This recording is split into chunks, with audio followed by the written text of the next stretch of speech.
તો રાજ્યમાં આગામી 24 તારીખથી વરસાદનું જોર વધશે। હવામાન નિષ્ણાત અંબાલાલ પટેલે આગાહી કરી છે। 26 થી 30 તારીખ સુધીમાં ભારેથી અતિભારે વરસાદની આગાહી અંબાલાલ પટેલે કરી છે। જુલાઈના પ્રથમ સપ્તાહ સુધી વરસી શકે છે ભારે વરસાદ। નર્મદા, સાબરમતી, તાપી સહિતની નદીઓમાં ઠલવાશે નવા નીર।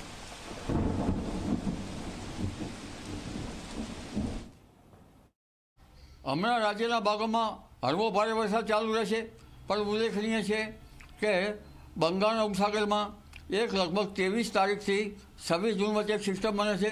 ત્યાર પછી પણ એક સિસ્ટમ બનશે। બંગાળનું ઉપસાગર સક્રિય રહે છે, જેના લીધે હજુ ગુજરાતમાં ભારેથી ભારે વરસાદ થવાની શક્યતા રહેશે। કેટલાક ભાગો જળબંબાકાર બની જશે।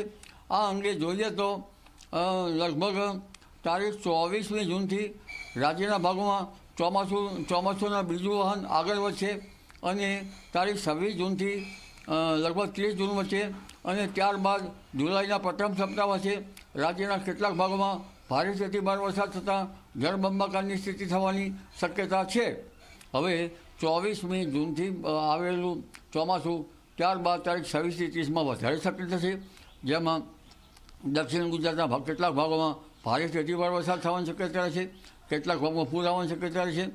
આ ઉપરાંત પૂર્વીય મધ્યપ્રદેશના ભાગમાં આ વહન પહોંચતા લગભગ પંચમહાલના ભાગો અને કેટલાક મહીસાગરના ભાગોમાં પણ ભારે વરસાદ થશે। આ વખતે નર્મદાના 4 વિસ્તારમાં ભારે વરસાદ થતાં નર્મદા 2 કાંઠે થવાની શક્યતા રહેશે। આ ઉપરાંત સાબરમતી નદીમાં પણ પાણીનો આવરો આવવાની શક્યતા રહેશે। તાપી નદીનું જળસ્તર પણ વધવાની શક્યતા રહેશે।